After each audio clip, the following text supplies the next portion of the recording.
Assalamualaikum warahmatullahi wabarakatuh. Kembali lagi di Balai Misteri dengan gue Hari Setiawan. Kali ini STM melanjutkan cerita harta karun gaib dan pusaka Cirebon part 3. Sebelum kita lanjutin ceritanya, jangan lupa subscribe, like, dan komen channel ini agar tidak ketinggalan cerita seru lainnya. Gak usah berlama-lama lagi, kita masuk ke STM. Storytelling mistis.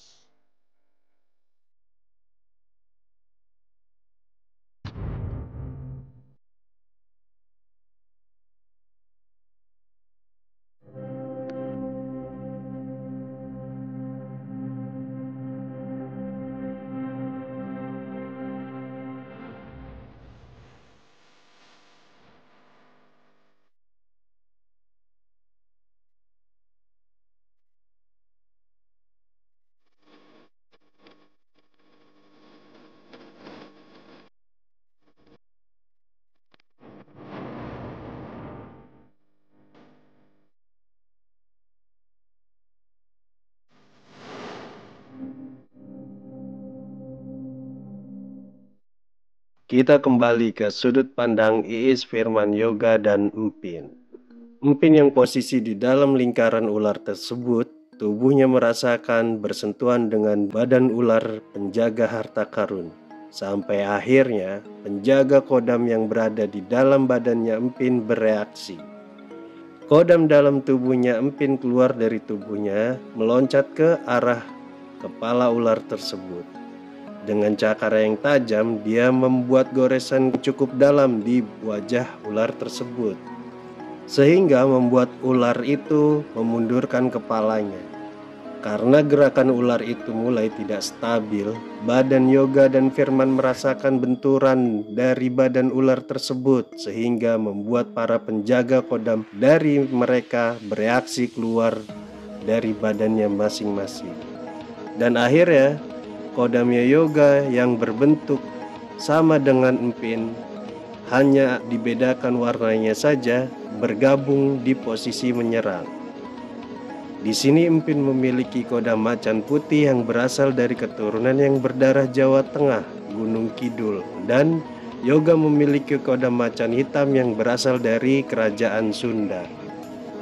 Firman yang berkodam macan loreng yang berasal dari Garut, Sancang pun siap menyerang dengan formasi terpisah.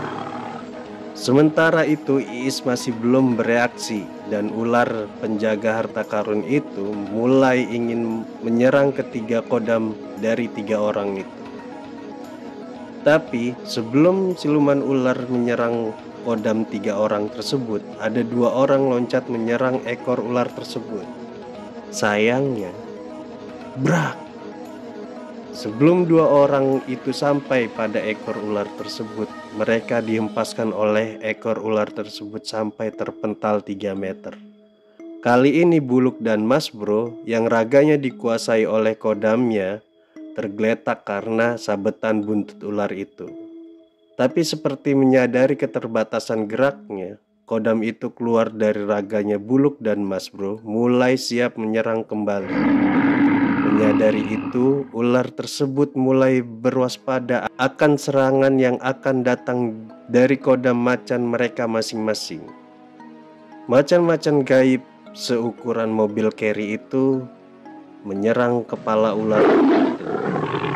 Ular itu pun menari menghindari serangan mereka sambil mengeluarkan cairan bisa dari mulutnya. Naas kembali dialami kodam Buluk dan Mas Bro karena mereka menyerang ekor sang penjaga. Mereka dihempaskan kembali dan kodam dari Empin terkena cairan racun dari sang ular yang menyemburkan lewat mulutnya. Akhirnya kodam Empin pun saat mendarat langsung terjatuh karena kaki belakang sebelah kiri terkena racun tersebut. Secara mata batin, luka yang dialami kodamnya Empin mengalami luka gosong yang untungnya tidak menjalar. Tapi secara kasat mata, kaki Empin mengeluarkan darah seperti luka borok. Tapi luka ini bisa diobati secara gaib dan secara medis. Tapi dalam kondisi terluka, Kodam Empin masih ikut dalam pertarungan tersebut sampai menimbulkan beberapa luka goresan pada ular penjaga harta karun tersebut. Di tengah pertarungan, ada hembusan angin kencang yang menghentikan pertarungan tersebut, sehingga mereka yang siap untuk bertarung menghentikan gerakannya. Di dalam kabut tebal, keluar seorang kakek-kakek yang selama ini berinteraksi kepada Bang Iis. Lalu kakek itu pun berkata, "Berhenti." Dengan suara tegas dia berkata, "Urusan saya sama Ujang, bukan sama kalian." Dengan menggeram, Kodam Yoga menjawab, "Kami hanya menjaga tuan kami. Ular jahanam ini yang mengganggu tuan kami." Kakek itu pun berkata, "Maafkan kesalahpahaman ini. Ular ini memang saya tugaskan untuk menjaga harta karun ini, untuk keturunan kami yang menitis ke Ujang itu." Sambil menunjuk ke arah Bang Iis, Kodam Yoga pun berkata, "Kami tahu, tapi kami tidak akan menyerang lebih dulu seandainya ular jahanam ini tidak mengusik tuan kami." Lalu dari raga Bang Iis keluar sukma yang mirip dengan raganya, tapi berpakaian seperti panglima kerajaan zaman dulu, membawa pedang di pinggang kirinya. Dengan ingatan yang entah datang dari mana, Bang Iis yang tadinya nggak mengenali kakek tersebut, memanggil kakek tersebut, "Kyoyot, terima kasih sudah menjaga harta ini dengan sabar." Kyoyot sambil tersenyum menjawab, "Sama-sama Patih Dharma Paksi." Terlihat kerut wajah Bang Iis kaget dan bergumam dalam hati, "Dharma Paksi." Kakek itu membaca kerutan wajah Bang Iis, terus berkata, "Gak usah kaget. Ingatan masa lalumu belum terbuka semuanya." Bang Iis dalam hati bilang, "Ingatan masa lalu?" Kakek ini menjelaskan, "Pernah gak kamu merasakan pernah melihat dan kenal oleh seseorang, tapi nyatanya kamu gak pernah kenal dan tahu siapa orang itu? Nah, itu adalah serpihan ingatan kita di masa lampau." "Maksudnya reinkarnasi?" tanya Bang Iis. Kakek itu menjawab, "Bisa dibilang begitu untuk beberapa kepercayaan, tapi kalau menurut spiritual, setiap manusia memiliki keturunan dan dipercaya setiap keturunan yang memiliki kekuatan batin memiliki sedikit ingatan leluhurnya atau keturunannya. Makanya kita suka mengalami pernah melihat dan mengenal orang tersebut, tapi nyatanya kita baru bertemu sekali dan melihatnya saat itu. Dan itu kemungkinan kita terkoneksi ke ingatan masa lampau atau sudah lama berlalu." Bang Iis bertanya kembali, "Loh, kok Aki mengenal saya dengan nama Dharma Paksi?" Lalu kakek itu tertawa dan menjawab pertanyaan Bang Iis. "Aki orang yang ke-70 dari ratusan keturunan Aki mencapai tingkatan seperti ini. Banyak keturunan sesepuh Aki yang tidak bisa mencapai tingkatan spiritual ini, yang bisa bertemu dengan teman sekaligus besan dari leluhur Aki." Bang Iis bertanya, "Leluhur? Besan? Maksudnya?" Kakek itu menjawab, "Dulu salah satu panglima dari kerajaan Sunda, Dharma Paksi, mengembara dan memperluas wilayah kerajaannya. Lalu bertemu dengan seorang gadis desa yang masuk wilayah Banten dan mereka menikah. Dan orang tua dari sang gadis itu adalah anak dari leluhur Aki." Bang Iis kaget dan terus mencium tangan kakek tersebut. "Hampur Aki, saya nggak kenal Aki, makanya sempat kurang ajar sama Aki." Lembut. Tangan Aki ini lembut, halus dan kenyal, seperti tidak ada tulangnya. Sambil mengelus kepala Bang Iis, Aki ini bilang, "Gak apa-apa, Aki maklum. Aki bisa mengenali Ujang dari aura Damar Paksi yang terpancar dari setiap kamu beribadah. dan Aki pernah bertemu jauh sebelum aura Dharma Paksi ini ada di dalam dirimu. Mungkin spiritual Damar Paksi menitis kepadamu. Sambil melepas tangannya, Bang Iis mengucapkan terima kasih kepada kakek tersebut. Lalu kakek itu pun berkata kembali, "Jang, tugas Aki sudah selesai. Amanat dari leluhur Aki untuk menyerahkan harta ini kepada keturunan yang memiliki tingkatan spiritual dan aura Damar Paksi sudah selesai. Aki serahkan semua pada Ujang." Lalu kakek dan ular ini berpamitan dan pergi menjauh. Tapi sebelum kakek ini pergi, kakek ini bilang pada Bang Iis, kalau keputusan Ujang untuk tidak mengambil harta karun gaib ini, panggil saja Nyi Kanti untuk menjaga harta ini dari orang-orang serakah. Setelah menyampaikan pesan terakhir, si kakek dan ular penjaga harta karun itu menghilang dalam pekatnya kabut tebal yang disertai angin lembut. Para kodam pendamping teman-temannya Bang Iis kembali ke dalam raga teman-temannya, dan sukma Bang Iis pun kembali dengan posisi yang masih sama dan melantunkan amalan yang sudah diberikan. Harta karun itu keluar dari dalam batu dengan cahaya kuning keorenan, mulai menerangi tempat mereka.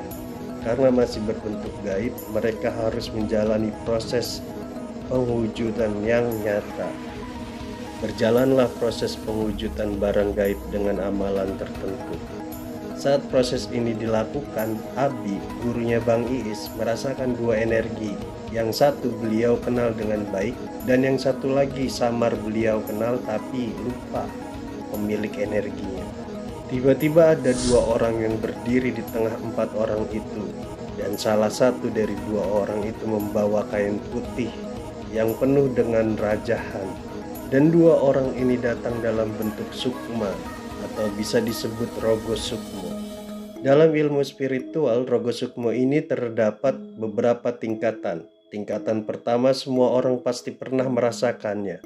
Ciri-cirinya mereka bisa berkomunikasi atau bertemu dengan orang yang sudah meninggal. Tingkat kedua, mereka bisa berada dalam situasi yang akan terjadi di masa depan. Contoh, merasakan pernah dalam kondisi atau situasi. Kalau pendapat psikologi atau orang-orang sekarang disebut deja vu. Kalau pengertian spiritual, salah satu dalam tingkatan ilmu rogo sukmo.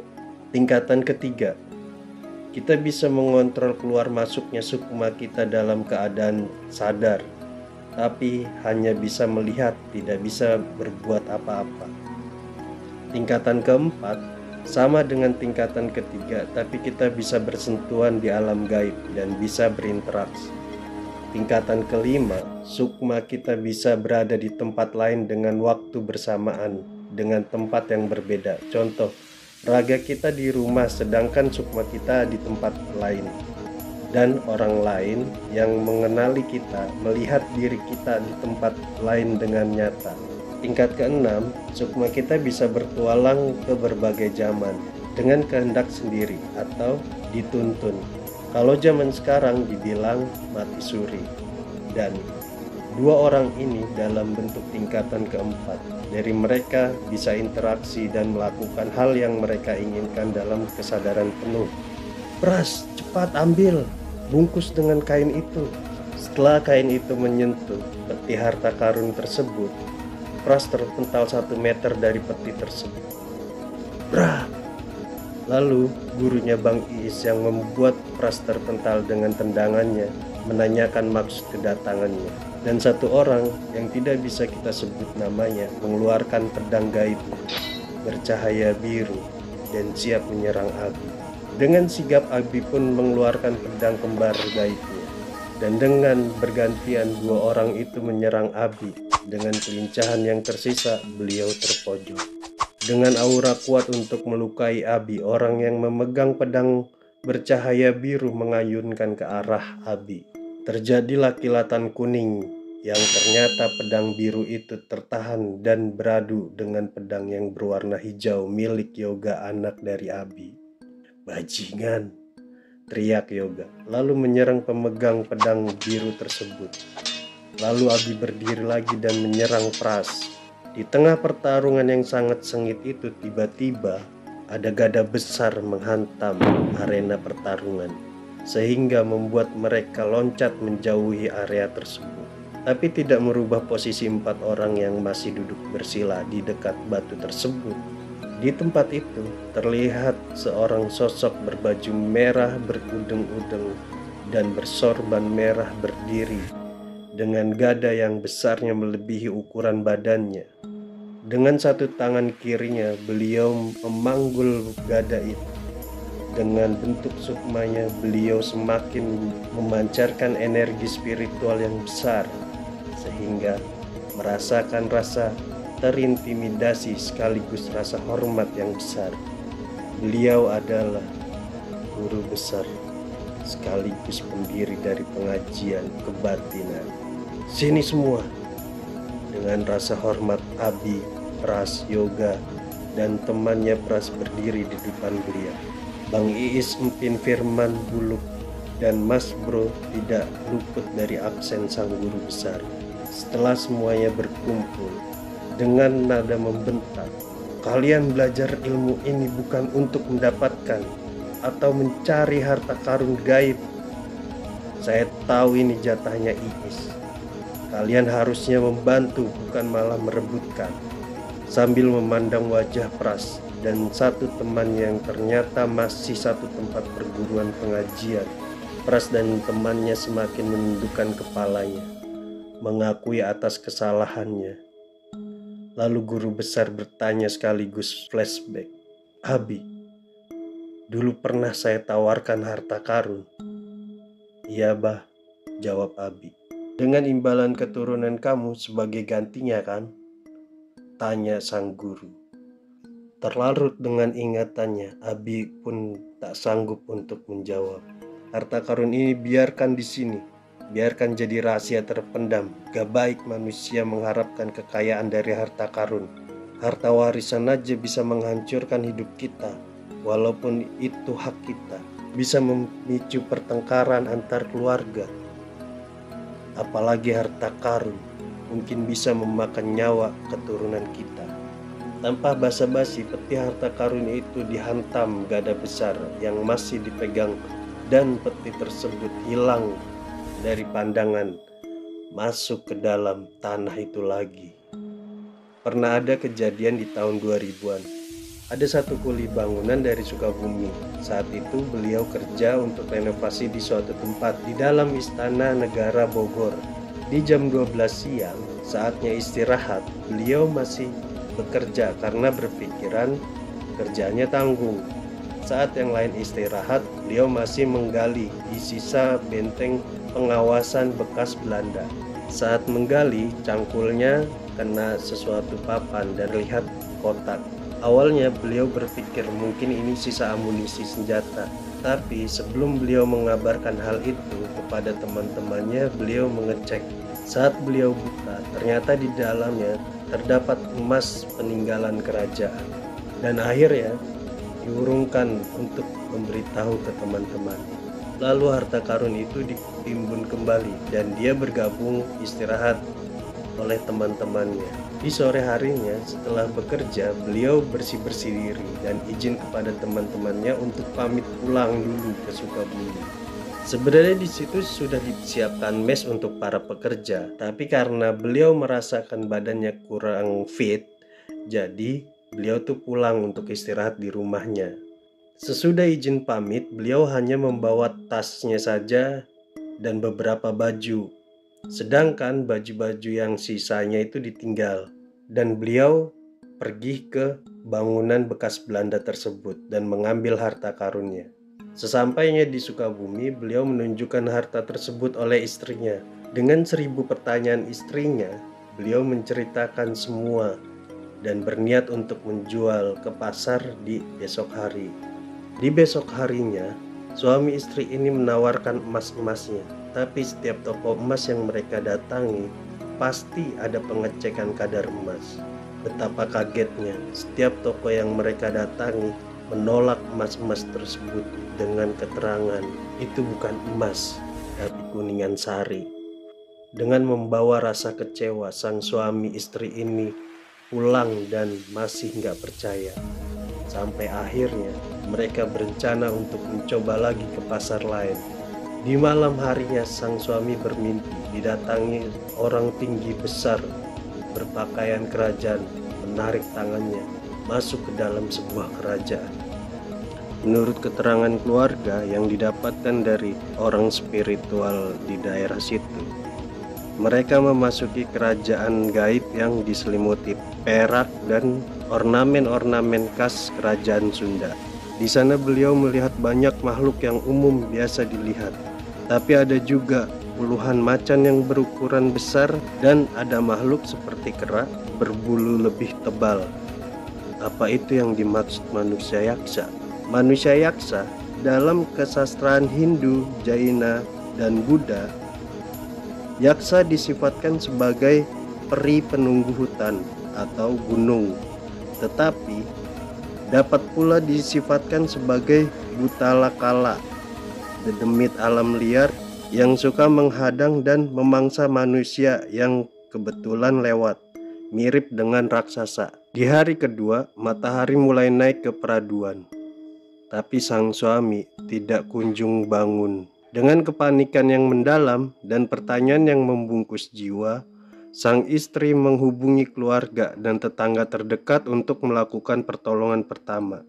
Saat ketua RT dan ustadz yang baru saja datang memeriksa beliau, badannya kaku, sesekali kejang-kejang.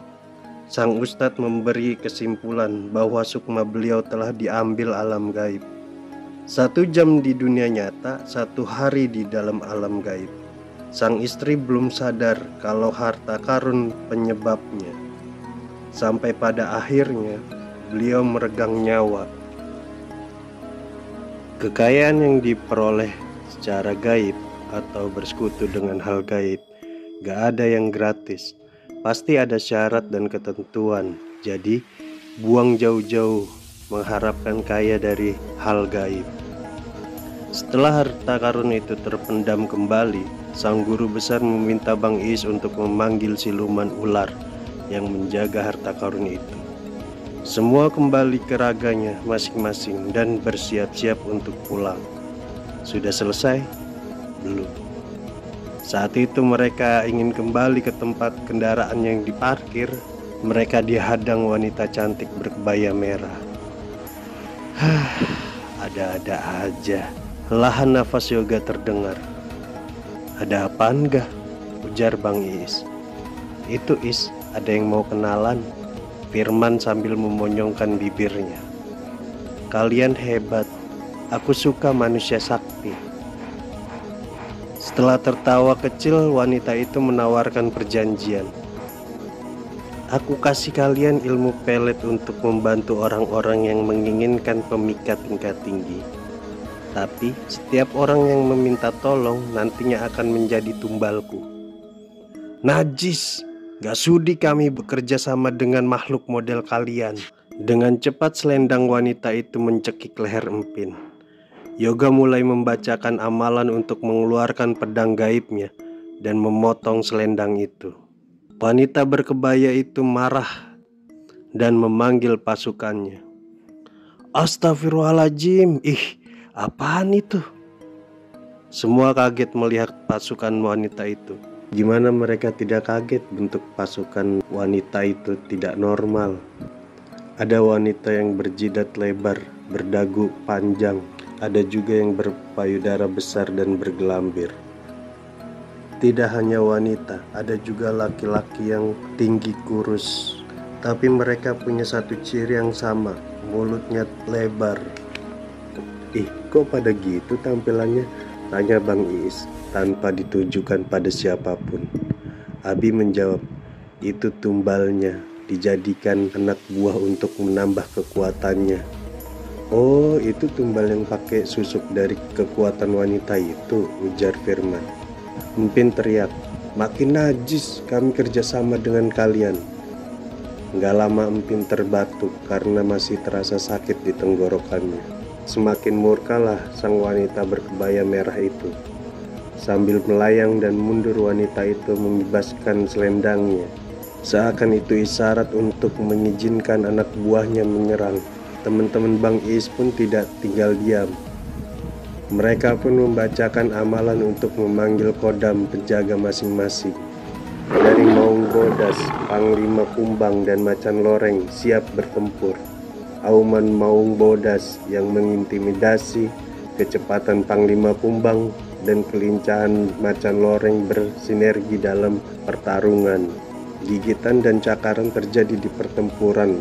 Raungan-raungan dari para macan terdengar. Para anak buah wanita tersebut sudah menipis, memberikan kami kesempatan untuk mendekati lokasi wanita itu. Tapi sebelum kami melangkah, ada kabut hitam dari barisan belakang anak buah wanita berkebaya itu. Anak buahnya bukan hanya pulih, tapi bertambah banyak jumlahnya. Gila, semua bangkit lagi dan tambah banyak lagi, gumam Firman. Abi yang masih duduk menikmati rokoknya sambil melihat pertarungan antara anak muridnya dengan anak buah wanita berkebaya. Abi mulai mendeteksi dari mana asap hitam itu berasal. Lalu Abi memanggil Yoga, Iis dan Firman dan memberitahu hasil deteksi dari mana kekuatan mereka. Abi bilang, di balik tembok kabut itu ada istana. Istana? Serentak mereka bertiga bertanya. Biarkan kodam kalian buka jalan agar kalian bisa masuk ke sana, dan gunakan sukma kalian yang masuk untuk menghadapi wanita itu. Serentak mereka menjawab, siap Bi. Kemudian mereka mengambil posisi untuk melepas sukma mereka. Mimok, Mas Bro, Buluk, Yadi, dan Koro, baca ayat-ayat suci untuk memperkuat kodam-kodam kalian, seru Abi. Pincah kentir, panggil Abi. Lindungin Firman, Iis, dan Yoga. Bukakan jalan untuk mereka, pakai rogo sukmo. Siap Bi. Empin sudah berbentuk sukma. Lalu dia mengeluarkan keris lepuk 7, berhias ular naga, sambil bergaya seperti wayang orang terdengar plak. Tangannya Yoga mampir ke kepalanya Empin. Kentir, cepat, udah malam ini. Walaupun ilmunya lumayan, tapi ada-ada aja kelakuannya. Ya lumayan sih, di tengah ketegangan ada hiburan gratis. Dengan sigap Empin membantu para macan yang membukakan jalan untuk mereka. Sesekali mereka pun melayangkan pukulan dan tendangan ke arah makhluk yang lolos dari hadangan para kodam macan. Benar saja, di balik kelompok anak buah sang wanita itu yang ditutupi kabut tebal, terdapat sebuah istana. Setelah mereka masuk ke dalam, mereka pun melihat wanita itu duduk di singgasananya. Tiba-tiba, sumber kekuatan di bawah singgasananya. Mereka berempat kaget. Astagfirullahaladzim, bikin kaget aja Bi. Abi yang sudah berbentuk sukma menyusul dan memberitahu mereka. Lalu Abi memberi tugas kepada mereka. Kalian berempat serang wanita itu sampai dia lengah. Jika ada kesempatan, Yoga langsung hancurkan singgasananya. Kekuatan inti wanita itu ada di dalam pusaka tersebut. Siap Bi. Lalu mereka menyerang wanita itu dengan serentak. Lalu wanita itu pun menyambut dan melesat ke arah mereka. Sambil mengibas-ngibaskan selendangnya, membuat mereka terpental. Gak cuma sampai di situ. Dua selendangnya langsung melesat, melilit leher Empin dan Firman. Yoga mengeluarkan pedang hijaunya untuk sekian kalinya, dan Iis yang baru mengeluarkan senjata pedangnya berwarna orange seperti api. Mereka langsung memotong selendang itu dan langsung mengibaskannya ke samping menuju pinggang wanita itu. Yoga yang menyusul serangannya Bang Iis menebaskan pedangnya ke arah kepala sang wanita itu. Empin dan Firman sudah berdiri lagi dan gak mau ketinggalan. Keris yang ujungnya mengeluarkan seperti kilatan listrik yang absolut dan panjang, kita sebut saja keris cemeti, menyusul tubuh sang wanita itu. Karena Firman gak dapat celah menyerang, jadi dia masih nunggu sambil megang kujangnya. Terlihat kerepotan wanita berkebaya itu, tapi seperti tidak ada rasa takut di wajahnya. Kalian hanya buang-buang waktu. Lebih baik kalian terima tawaran aku, daripada sukma kalian tidak kembali dan mati. Wanita busuk, kubur dalam-dalam tawaranmu. Kami tidak sudi jadi budakmu, teriak Empin. Empin ini emang jago untuk memancing amarah. Jangankan setan, manusia aja bisa terpancing kalau kesabarannya setipis tisu. Tapi rupanya wanita ini sangat sabar mendengar cacian Empin. Atau memang dia lagi mencari abdi baru untuk menghasilkan tumbal. Kalian sudah lihat kan apa yang aku miliki? Kekayaan, kekuasaan, semua bisa kalian dapatkan. Rayuan wanita kebaya. Apa gunanya kekuatan dan kekuasaan kalau mesti mengorbankan nyawa orang-orang yang gak bersalah dan membusuk di neraka? Jawab Yoga. Neraka?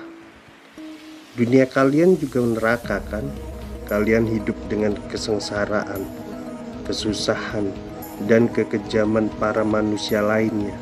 Kalian hanya menunggu waktu untuk menjadi tumbal-tumbal orang yang berkuasa. Lalu, apa bedanya? Jawab wanita itu. Sambil mendekatkan kepalanya ke Yoga, Empin bilang, bener juga ya, Ga. Perlahan Yoga menengok ke arah Empin. Plak! Lo mau masuk neraka? Sambil memegang kepalanya, Empin menjawab, enggak lah. Hidup ini bukan sekedar kekayaan dan kekuatan, tapi keridhaan Allah Subhanahu wa Ta'ala yang lebih penting, jawab Iis. Iya benar, manusia dan jin diciptakan untuk menyembah Allah, bukan saling tolong-menolong dalam kesesatan, lanjut Empin. Kali ini Yoga nengok ke Empin. Cakep. Sambil mengacungkan jempolnya. Gue lagi nggak pantun, kata Empin. Apa? Dengan keridhaan Tuhan kalian bisa membuat kalian kaya? Apa dengan keridhaan Tuhan kalian bisa membuat kalian berkuasa? Seperti manusia-manusia yang sekarang kaya dan berkuasa dengan kekuatan makhluk seperti kami. Kami memang tidak kaya dan kami memang tidak berkuasa, tapi kami diridhoi untuk menghancurkan makhluk-makhluk seperti kalian yang menyesatkan manusia, jawab Firman. Setelah tertawa, wanita berkebaya itu bilang, makhluk seperti kami juga diizinkan untuk menyesatkan kalian. Tapi cuma manusia yang imannya tipis, yang tidak berserah diri kepada Allah saja yang akan mengikuti kalian, jawab Yoga. Kekuatan kalian cuma berasal dari tumbal dan orang-orang yang memuja kalian. Kalau kalian memiliki manusia yang mau memberikan tumbal, gak mungkin kalian bisa sekuat ini, lanjut Iis. Empin tertawa ringan dan berkata, seandainya saja manusia tahu kekayaan dan kekuasaan yang kalian kasih bersifat sementara, sedangkan dirinya akan kekal di neraka, mereka gak akan menyembah kalian dan menuruti mau kalian. Manusia-manusia sialan, rupanya kalian tidak bisa diajak kerjasama, geram wanita berkebaya dan mengibaskan selendangnya. Sebelum selendang itu sampai ke arah mereka, Firman teriak, salah orang lo. Lalu mereka meloncat menyamping dan Empin berlari ke arah wanita itu sambil memutar keris cemetinya di atas kepala, lalu menebaskan secara horizontal ke arah wanita itu, dan wanita itu loncat ke kanan menghindari cemeti itu. Naas di sebelah kanan ada Firman dan Iis menerjang dengan kujang dan pedang yang mengeluarkan api membabat angin, merepotkan gerakan wanita berkebaya itu.